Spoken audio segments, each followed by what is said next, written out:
आज सवर्णों की स्थिति आप भी देख रहे होंगे, जब से बड़े हुए होंगे, आपकी उम्र जब से है, कितने दिन से आप देख रहे हैं लोगों को प्रताड़ित होते हुए। पटना यूनिवर्सिटी का इतिहास रहा है कि जनरली वहाँ जितने भी छात्र अध्यक्ष रहे वो लगभग एक जाति के रहे थे, भूमिहारी जाति के रहे। किसी गांव में चले जाइए, जितना चमरटोली, मुसरटोली, डुमटोली बसा हुआ है, उन्हीं सवर्णों ने उन लोगों को लाकर अपना जमीन देकर बसाया है। एक बार ये जाप से एक लड़का मनीष यादव बना पटना यूनिवर्सिटी का अध्यक्ष। यूनिवर्सिटी की अध्यक्षता गई उनके हाथ में और सवर्णों की बच्चियों के का दुपट्टा खिंचाना शुरू हो गया कॉलेज कैंपस के अंदर। और कल क्या आपको लगता है कि ये यूजीसी का जब कानून आएगा तो ये यहाँ वंचित नहीं रहे, वहां वंचित रह जाएंगे? तो शोषित जो कर रहा था वो आपको जमीन क्यों देता? इकोनॉमिकली वीकर सेक्शन जो सोसाइटी का है ईडब्ल्यूएस में, तो इकोनॉमिकली वीकर सेक्शन में तो सब आ जाते हैं ना। ये थोड़ी किया है कि only for general caste EWS. ये कहने वाली बातें कि 10% के हाथ में सत्ता और हुकूमत रही और 90% शोषित रहा है। एक तरफ 90 आदमी और एक तरफ 10 आदमी को रखिए, अगर दोनों भिड़ेंगे तो 90 भारी पड़ेगा कि 10 आदमी भारी पड़ेगा। तो हम शोषित हैं,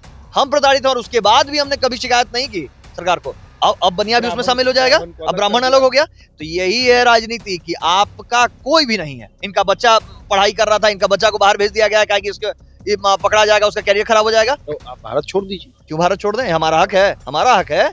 हमारा भारत में हमारा खून पसीना बहाया हुआ है। भले ही आज राजनीति के नाम पर आप लोग 90% गिन रहे हैं, लेकिन सबसे ज्यादा अगर फेस कर रहा है 90 से पहले से अगर कोई वर्ग, तो ये स्वर्ण समाज है। कि आप याद कीजिए गोस्वामी को। देश में एक नया कानून आया है, यूनिवर्सिटी को लेकर ये कानून बना है, यूजीसी नाम है, और कहा जा रहा है कि जो स्वर्ण समाज के लोग होते हैं वो बाकी समाज के लोगों पर अपना अधिकार जताते हैं, और अगर वो अब अधिकार जताएंगे, उनके समाज के जो बच्चे हैं वो कॉलेज में पढ़ेंगे, यूनिवर्सिटी में पढ़ेंगे, और जब बाकी समाज के बच्चों पर अपना हक जताएंगे तो फिर उनको 10 साल की सजा हो जाएगी, कॉलेज से निकाल दिया जाएगा। लेकिन इसका विरोध भी हो रहा है और स्वर्ण समाज कह रहा है कि देखिए ये एक फंसाने की साजिश रची जा रही है। मतलब अगर वो समाज झूठा आरोप भी लगा देगा तो फिर हमारी तो कोई सुनने वाला नहीं है, हमें तो इसी तरह जेल में डाल दिया जाएगा, हम पूरी तरीके से बर्बाद हो जाएंगे। स्वर्णों के युवा नेता अमृतांशु वत्स अब वकील भी हो गए हैं, कोर्ट में भी बैठ रहे हैं। वकील की दृष्टि से भी पूछेंगे, एक युवा नेता की भी दृष्टि से पूछेंगे, एक छात्र की भी दृष्टि से, क्योंकि आप छात्र भी रहे हैं। क्या ऐसा लगता है, आप स्वर्ण भी है, कि स्वर्णों के द्वारा ओबीसी या दलित के बच्चों को उस तरीके से प्रताड़ित किया जाता है जिस तरीके से यूजीसी में जिक्र किया जा रहा है? देखिए, हम बाहर कहीं के बारे में नहीं जानते हैं कि बाहर किसी स्टेट में, क्योंकि हम लोग भी दिल्ली यूनिवर्सिटी पढ़े, हम लोग भी पटना यूनिवर्सिटी पढ़े, तो आज तक अपने रीजन के समय तक तो हम लोग नहीं देखा हम लोग में कि कभी किसी स्वर्ण ने जाति के नाम पर किसी बच्चे को या फिर किसी दलित को उलाहना दी हो। इसलिए नहीं देखा क्योंकि पटना यूनिवर्सिटी तो पहले से आपका आरक्षित यूनिवर्सिटी है। इसमें आपके जितने हॉस्टल्स हैं, आप अगर एक बार बढ़िया से देख लीजिएगा, तो अगर यूनिवर्सिटी के अंदर के जो हॉस्टल्स हैं, बाहर की बात नहीं कर रहा, आप पटना कॉलेज के हम स्टूडेंट रहे हैं 12 तक, 2012 ग्रेजुएशन हम लोग का। तो आप पटना यूनिवर्सिटी के अगर पटना कॉलेज के अंदर देखिएगा तो आपका पूरा पटना कॉलेज, नूतन रहे, मिंटो रहे, आपका जैक्सन रहे, 3 हॉस्टल्स अंदर आते हैं। ये आरक्षित हॉस्टल्स है। हॉस्टल मिलता ही वहां था पटना कॉलेज में अगर आप OBC, OBC 1, OBC 2, SC ST हैं तब, अन्यथा जनरल्स को जनरली हॉस्टल्स भी नहीं मिलता था। तो कॉलेज कैंपस के अंदर दबदबा तो उन्हीं हॉस्टल्स का चलता था। आज भी आप लोग कई वाकया होता है कि हॉस्टल्स का क्या हिमाकत रहता है कॉलेजेस के अंदर में। तो हम लोग के समय में तो कोई हिम्मत ही नहीं करता था कि कब एक एक्शन उठ जाए। हर कॉलेज के अंदर एक चौकी बनाई हुई थी कि उसके अंदर किसी का तरह का डिस्क्रिमिनेशन हो। उल्टा जब तक पटना यूनिवर्सिटी का इतिहास रहा है कि जनरली वहां जितने भी छात्र अध्यक्ष रहे वो लगभग एक जाति के रहे थे, भूमिहारी जाति के रहे, ज्यादातर छात्र अध्यक्ष रहे। एक बार ये जाप से एक लड़का मनीष यादव बना पटना यूनिवर्सिटी का अध्यक्ष। यूनिवर्सिटी की अध्यक्षता गई उनके हाथ में और सवर्णों की बच्चियों का दुपट्टा खिंचाना शुरू हो गया कॉलेज कैंपस के अंदर। उसी पटना कॉलेज के अंदर वहीं सीमांत गांधी फील्ड पर सबसे पहला घटना हुआ था कि एक राजपूत लड़की का दुपट्टा खींच लिया गया था। वहां लोग तंग किए थे, 2 लड़का लड़की घूम रहे थे, उसके लिए उन लोगों को मारपीट कर दी गई थी। तो हम लोगों ने कभी डिस्क्रिमिनेशन तो नहीं किया, कभी ऐसा घटनाएं हम लोग के रहते हुए तो नहीं आई थी। लेकिन एक बार अध्यक्षता पूरे यूनिवर्सिटी की, पटना यूनिवर्सिटी की गई किसी ओबीसी SC ST के हाथ में, तो हमने सब दुर्दिन देख लिया था उस वक्त 5 साल के रीजन में। आप भी तो प्रताड़ित करते हैं, हो सकता है आप लोगों के डर से कोई बोलता नहीं है। ये कहने कहाँ प्रताड़ित करते हैं। इसके पहले भी एक धारणा बनाई गई थी कि सवर्णों ने सामंतियों ने शोषित किया वर्गों को, पिछले तबके के वर्गों को, ये लोग शोषित समाज था। तो यही इन्हीं सामंतियों ने, इन्हीं सवर्णों ने जितना, अभी चले जाइए आप, अभी क्या आप किसी गांव में चले जाइए, जितना चमरटोली, मुसरटोली, डुमटोली बसा हुआ है, उन्हीं सवर्णों ने उन लोगों को लाकर अपना जमीन देकर बसाया है। आज जिस पर लोग जी रहे हैं, अपना मकान, अगर खुद का मकान उनका खड़ा हुआ है तो उन सवर्णों का दिया हुआ मकान। तो शोषित जो कर रहा था वो आपको जमीन क्यों देता? जमीन देख आपको दिया ना। कोई फैक्ट्री लगाता है, कोई फैक्ट्री का मालिक फैक्ट्री लगाता है तो फैक्ट्री के वर्कर्स को रहने की जगह देता है कि नहीं देता है? तो हम ऐसा नहीं कर रहे हैं ना आपको, क्योंकि नौकरी दिया है ना हमने आपको।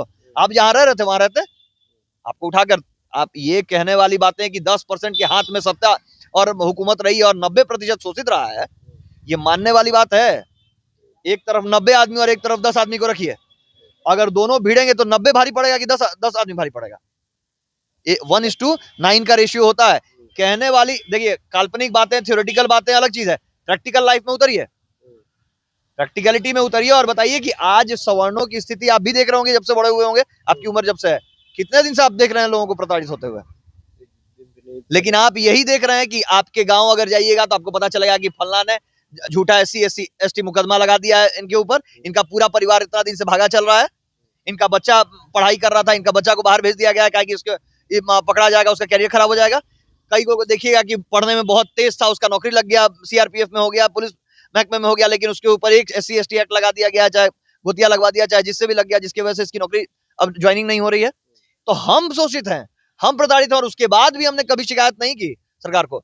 यहां तक कि जब माननीय सर्वोच्च न्यायालय ने ये टिप्पणी कर दी कि 95% जो मुकदमे होते हैं SC/ST एक्ट के तहत वो फर्जी होते हैं और इसमें बहुमूल्य समय न्यायालय का बर्बाद होता है, अतः इसके ऊपर विचार करे सरकार, तो इसी मोदी जी की सरकार ने अध्यादेश लाकर SC/ST एक्ट के कानून को पास कर दिया। तो हम तो, हमारे लिए ना कानून बनता है, हमारे लिए ना संविधान बनता है, ना हमारे लिए पुलिस होती है, ना हमारे लिए सरकार होता है। शोषित तो हम लोग शुरू से देखते आ रहे हैं कि 90 में शोषण करते हैं ना आप लोग, ये तो कहने के लिए करते हैं ना। कॉलेज में कभी किया कि नहीं? हम लोग तो नहीं किया कभी किसी के बच्चे को, दलित के बच्चे नहीं, हम लोगों तो नहीं किया कभी, आज तक हमने सुना भी नहीं। आप किसी यूनिवर्सिटी चले जाइए, उल्टा अगर आप देखिएगा तो जाति के नाम पर अगर सबसे ज्यादा शोषण होता है तो सवर्ण छात्रों का होता है, क्योंकि उनकी संख्या कम होती है उसी यूनिवर्सिटी में। 90% और 95% लाकर उन छात्रों का एडमिशन होता है, और एक जगह 45% और 50% बिना लाए भी लोग एडमिशन ले रहा है, और वो लड़का उसके बाद प्राइवेट यूनिवर्सिटीज में पढ़ने के लिए मजबूर हो जाता है क्योंकि आपका एडमिशन नहीं हो पा रहा है इतने अच्छे नंबर्स लाने के बाद। तो वहां शोषण किसका होता है? क्योंकि 90% लोग तो रिजर्व होने की वजह से, और हर यूनिवर्सिटी में रिजर्वेशन दिया हुआ है कि इतना परसेंट SC/ST है, OBC ही पढ़ेगा, तो संख्या आपकी कम है, आप कैसे शोषित होइएगा? तो आप डर क्यों रहे हैं? हम क्यों डरेंगे? विरोध क्यों कर रहे हैं? विरोध इसलिए कह रहे हैं कि तब अभी तक छात्र जो थे इस चीज से बाहर थे। विद्या का मंदिर है, कॉलेज कहा जाता है, यूनिवर्सिटीज कहा जाता है, इसको विद्या का मंदिर कहा जाता है। यहाँ कम से कम जातिवाद को आपको बढ़ावा नहीं देना चाहिए। आप जातिवाद का, आप एक रोहित वेमुला को लेकर अभी तक यहाँ बवाल छिड़ा हुआ है कि रोहित वेमुला के साथ एक घटना थी, ऐसी कई घटनाएं हैं जिसमें हमारा तो केस भी नहीं लिया जाता है। आपको तो सरकार ने इतना ये सहूलियत दे रखा है कि आप सिर्फ एक आवेदन करते हैं और आप पर केस दर्ज हो जाता है और अरेस्टिंग के लिए पुलिस निकल जाती है। हम तो केस करने जाते हैं तो हमारे ऊपर बताइए तो कितने काउंटर केसेस सवर्णों के रजिस्टर होते हैं हमारे पास। हमको लगता है कि दिन भर में हर गांव से, आप मेरा अगर व्हाट्सएप मैसेज चाहे इनबॉक्स चेक कीजिएगा, तो एक दिन में 50 से ज्यादा मैसेज होता है कि हमारे गांव में फलना जाति के लोग हम लोगों को तंग कर रहे हैं, फलना जाति के लोग हम लोग का खेत जोत ले रहे हैं, मना इसलिए नहीं कर पा रहे हैं क्योंकि SC/ST एक्ट लगाने का धमकी देते हैं, हम लोग का जमीन इतना ये लोग कब्जा करके रखे हुए हैं, 12-12 बीघा जमीन जोत रहा है इतना साल से, और हम लोग का ना पुलिस सुन रही है ना प्रशासन सुन रही है। तो ये तो हम शोषण के शिकार हो रहे हैं लगातार, हमारा वर्ग शोषण का शिकार हो रहा है, ये स्वर्ण समाज शोषण का शिकार हो रहा है। भले ही आज राजनीति के नाम पर आप लोग 90% गिन रहे हैं, लेकिन सबसे ज्यादा अगर फेस कर रहा है 90 से पहले से अगर कोई वर्ग, तो ये स्वर्ण समाज है। कि आप याद कीजिए गोस्वामी को, जब दिल्ली यूनिवर्सिटी का एक छात्र खुद को आग लगा लिया था, उसके बाद भी इस कांग्रेस की सरकार, हम लोग कांग्रेस की सरकार के ऊपर राजनीति होती है अभी, मंडल कमीशन और अनाप शनाप बात करके यही बीजेपी राजनीति इतने दिन से करते रही। और अगर स्वर्णों को सबसे ज्यादा परेशान किसी ने किया तो इसी बीजेपी ने किया। अच्छा, ये जो नारा लगता है बनिया ब्राह्मण भारत छोड़ो, हाँ, आखिर कहाँ लग रहा था ये नारा? JNU में ही ना, सेंट्रल यूनिवर्सिटी है ना, इस सेंट्रल यूनिवर्सिटी का मतलब केंद्र सरकार इसको चलाती है, यूनिवर्सिटी उसके अंदर में आता है। तो बताइए, जब सेंट्रल यूनिवर्सिटी मोदी जी के अंडर में आने के बाद और दीवालों पर लिख दिया जाता है कि ब्राह्मण बनिया भारत छोड़ो, तब कहाँ जाता है ये डिस्क्रिमिनेशन? तब तो बनिया भी उसी में शामिल हो गया।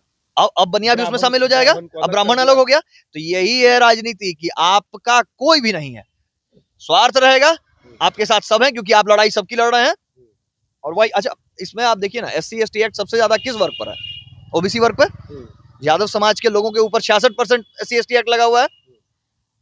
तो उन 66% एक्ट यादव समाज झेल रहा है, SC/ST का दुरुपयोग। वो तो कहते भी हैं कि हम लोगों ने दलितों को आवाज दिया, दलित हम ही पे केस कर रहे हैं।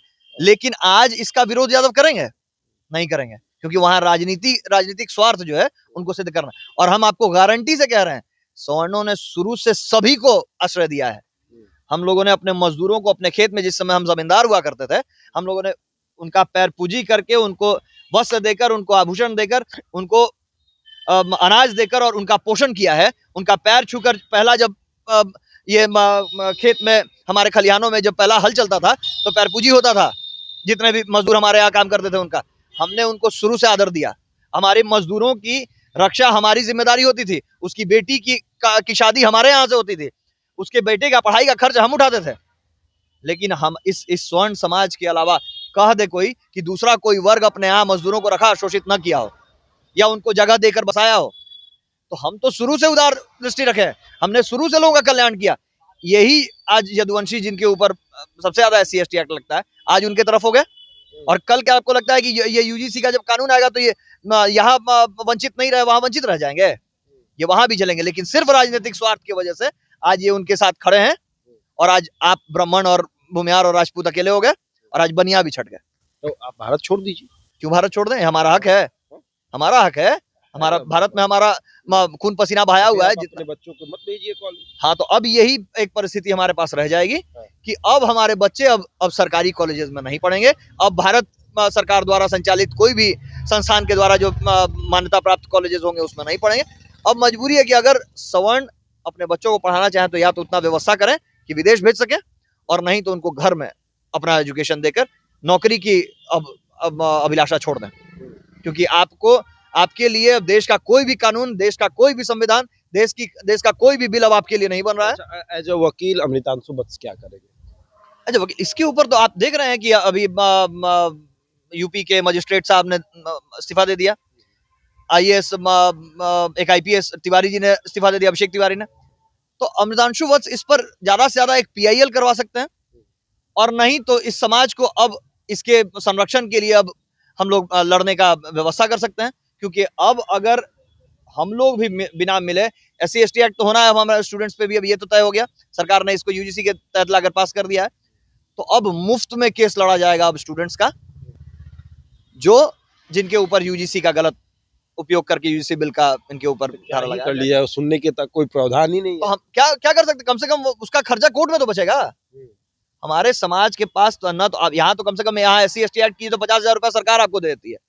हमारे पास तो, हमारे स्टूडेंट्स के और बच्चों के पास तो पैसे भी नहीं है, इनको तो कोई देने वाला भी नहीं है। EWC लाकर पास कर दिया, इसमें कहते हैं सबका है अधिकार।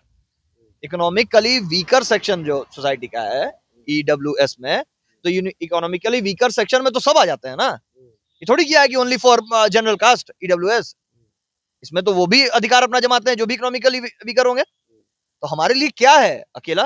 वो 10% में भी, उस 10% में भी आधा लोग अपना अधिकार ले लेते हैं। आपके समाज के लोग तो बोल भी नहीं रहे हैं। हमारे समाज के नेता मंत्री जिनको बोलना चाहिए था, आज वो चुप हैं। तो अब तो हम चाह रहे हैं कि हमारे जो बच्चे हैं, अब जो जिन लोगों ने झंडा ढो के BJP का और फलना बाबू का जिनको वोट दिलाया था, अब उनसे सवाल करें। अच्छा, स्वर्ण समाज के लिए अब नरेंद्र मोदी कैसे? सवर्ण समाज के लिए हम देखिए, हम 2014 के बाद से हमने वोट देना बंद कर दिया। हम 14 में लास्ट वोटिंग हमने दिया था, उसके बाद से वोट नहीं दिया। क्योंकि नरेंद्र मोदी की फितरत, जिस दिन उन्होंने मंच पर से कह दिया था कि मैं एक दलित का बच्चा हूं, एक प्रधानमंत्री जब ये बात कह रहा था, उसी दिन हम लोगों को समझ में आ गया था कि अब सवर्ण समाज जो है अब एक इस पे आकर हाशिए पर खड़ा हो गया। कभी नरेंद्र मोदी ने किसी भी मंच से ये नहीं कहा है कि मैं स्वर्ण का बेटा हूँ, मैं नहीं भूमिहारों से मेरा रिश्ता है, नहीं, राजपूतों कभी से मेरा रिश्ता है। उन्होंने कहा है कि दलितों से मेरा रिश्ता है, रिश्ता है। कुर्मियों से, कुशवाहा से बिल्कुल, मेरा बिल्कुल, रिश्ता है। बिल्कुल, सबसे कभी रिश्ता ये है। नहीं कहा। नहीं कहा, क्यों? क्यों? लेकिन सबसे ज्यादा भूमिहार और स्वर्ण और राजपूत और लालाहीन के दरी बिछाते चल रहे हैं। लाला जी अब तो राष्ट्रीय अध्यक्ष बन गए, हाँ। लेकिन वहां से भी आवाज नहीं उठेगा हम्म। राष्ट्रीय अध्यक्ष होने के बाद भी। इसलिए नहीं कहा क्योंकि मोदी को भी पता है कि हम इनसे सिर्फ चरवाहागिरी करवा सकते हैं, इनसे दरी बिछवा सकते हैं, लेकिन हमको वोट जो देगा वो एक बड़ा वर्ग ही देगा, क्योंकि डेमोक्रेसी में हेड काउंट होता है, और मोदी हो या लालू हो, ये दोनों इस बात को समझते हैं। लालू यादव भी जानते थे कि हमारी आबादी यहाँ लगभग 21% के बराबर है यादवों की, साथ में मुसलमानों को उन्होंने इसलिए ऐड किया था क्योंकि वो दूसरे बहुसंख्यक थे। और उसके बाद छिटपुट अगर गलती से महादलितों का वोट हमको आ जाता है कम्युनिस्ट से छट के, तो हम वैसे भी सरकार बना लेंगे। तो लालू को भी वो रणनीति पता थी, और लालू यादव ने उसका सबसे बढ़िया उदाहरण बिहार को दे दिया था। उनसे प्रेरित हमारे माननीय प्रधानमंत्री ये मोदी जी को भी ये बात पता है कि हम अगर 90% की वापस होगा कि अगर आप और हम और हमारे छात्र जो है अगर सही दिशा में इस आंदोलन को लेकर जाते हैं तो ये बिल्कुल वापस हो जाएगा। किसान बिल वापस हुआ ना, शाहीन बाग पे घुटने टेक दिए थे ना सरकार ने। तो अगर हमारा वर्ग, हमारा छात्र, हमारा समाज अगर इसके लिए अगर सही तरीके से लड़ना जानता है रोड पर उतर के, तो बिल्कुल वापस लिए जाने में इसमें हमको कोई संशय नहीं लगता है कि सरकार नहीं ले पाएगी। बस यही है कि इस आंदोलन को अगर बीच में छोड़ दिया जाए तो फिर सरकार तो जान रही है कि स्वर्ण समाज कितना इलीट क्लास है और कितने दिन तक लड़ेगा। चलिए, तो ये अमृतांशु वत्स हैं, बहुत लड़ाई इन्होंने लड़ी है, बहुत समाज के बच्चों की लड़ाई इन्होंने लड़ी है, और इनका मानना ये है कि यूजीसी जो कानून आया है, अगर सही दिशा में लड़ा जाए तो हो सकता है वापस, लेकिन अगर कुछ लोग अलग दिशा में जाए, कुछ लोग अलग दिशा में जाए, तो फिर वही होगा, सरकार अपनी मनमानी करेगी और आपके बच्चे आराम से जेल में जा सकते हैं और कुछ नहीं कर सकते, या फिर पढ़ाई छुड़वा कर घर बैठाइए।